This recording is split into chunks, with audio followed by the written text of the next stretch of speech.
going on, guys? MariK here, back with day 15 of the Dragon Ball Super reveals for Set 9 Universal Onslaught. We're continuing our reveals for the tournament pack for Set 9. Let's just hope that they're as good as the Perfect Cell and the 2-drop Jiren cards that we saw in the last video. Let's go ahead and check this shit out.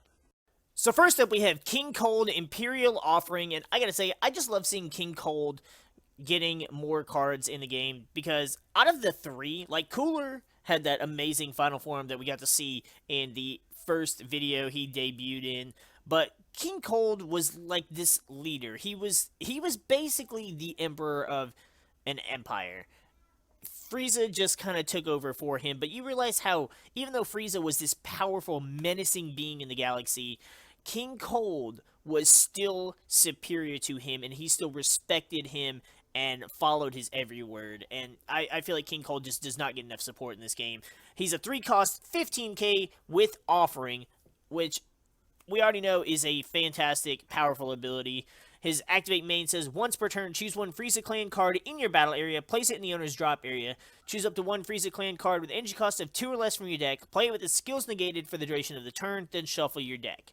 So, this is a card that, initially looking at it, seems terrible. I've already seen people say how bad they think this card is, and, you know, that's all fine and dandy. But this card actually has some decent uses. Are they good uses? It's debatable. But, first of all, one thing I saw people point out is, can use it with Meta Cooler. You're right. You definitely can, and you just have to, you toss away a Frieza Clan card. There are plenty of Frieza Clan cards that are 1 cost or even 2 cost, and, you know, once you play them, they get their ability. They don't really serve a whole lot of purpose, so you can get rid of those to get something else. You can do a Meta Cooler if you wanted to just kind of swarm those to the board. There's plenty of lower cost Frieza Clan that you can get as well. Off the top of my head, there's the, what's it, Imperial Military Tactician?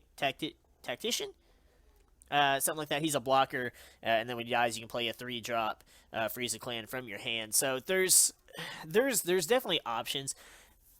You play him, he's got Offering, so you can draw 2, or, you know, make your opponent crit a life. That right there kind of gives him some just good playability, because it's going to generate advantage one way or the other. And then, you know, once per turn, you can be doing that stuff. Thankfully, he doesn't have barriers, so you can get rid of him.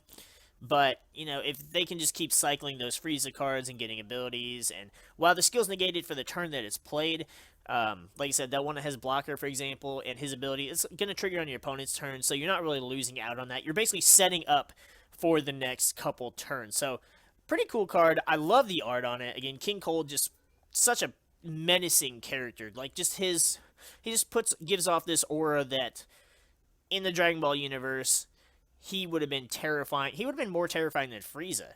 Frieza was like the face of their empire, while King Cold was the kind of like the leader behind it. Think of it like Palpatine and Vader. We're just gonna stop right there. That's an interesting analysis. I like it, but you guys probably wouldn't. Then we've got Super 17, Seconds to Detonation, looking like a rock star in this art. Looking like some Metalocalypse Nathan Explosion. That was a terrible fucking impression. I've been talking all fucking day today. He's a 4-cost 20,000 with Revive for no energy, actually. So pretty cool that he can just kind of revive infinitely without you having to pay any energy. Once per turn, when one of your opponent's battle cards is KO'd, draw a card. Your opponent chooses a card in their hand, places it in the drop area.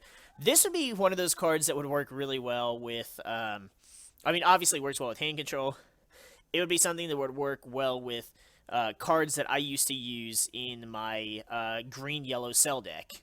And I'm not talking about the newer stuff. I'm talking about the OG, like, I played Set 2 cell with yellow Frieza Clan shit, and you got the campaign rare Chi-Lai, you got the 4-drop promo Frieza that when something's KO'd, he comes into play, and he's got crit, and there's ways you can take advantage of this. And with Revive, he can keep coming back, and, you know, you're going to keep drawing cards.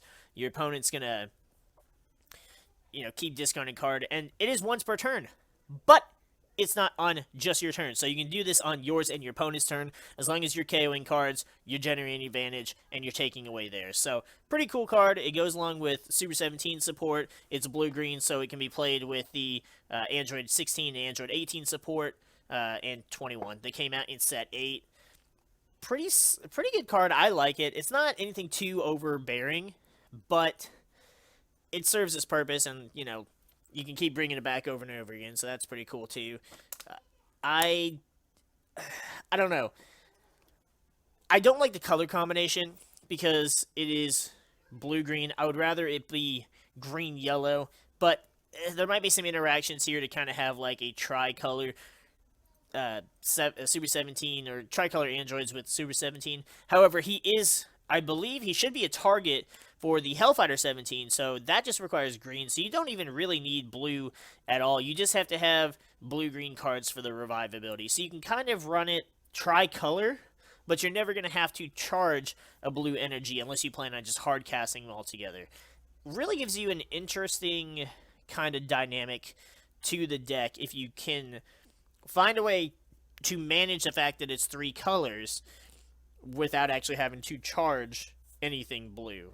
I don't know, actually, I kind of want to look into that now and see what we can come up with. So that's going to go ahead and wrap up this video. Honestly, the cards aren't bad. They're not anything spectacular or game-breaking, but promos shouldn't be something that completely defines whether or not a deck is good or not.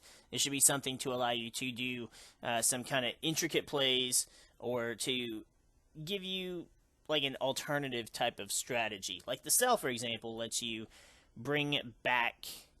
It comes out when your cell dies, serves a purpose as being like another physical body, and also serves the purpose of being the cost for you to successor out another cell. So that's kind of like how I like my promos to kind of support a deck like that. The Frieza stuff, I'm gonna have to think a little bit harder to figure out some really good ways that we can take advantage of that King Cold. He's okay. He's not bad, but to spend, your 3 energy to play him, there has to be something better we can get out with his ability. Now, the Super 17, on the other hand, I feel like is a lot better. Like I said, you just would have to either run strictly blue-green, or you could do like blue-green-yellow and just find a way to manage your energy a bit better. But let me know what you guys think of these promos. Do you think either one of them is any good? Do you have any other suggestions for what you could bring out with the King Cold? Because I would actually like for King Cold to be good in some deck. I know we had the 2 yellow King Colds that are pretty much there's 0 reason to play either one of them now. But, eventually one day we'll get a good King Cold leader, and maybe we'll get some better King Cold battle cards. Who knows? With that, we're going to go ahead and get the frig out of here, and we'll see you guys in the next video.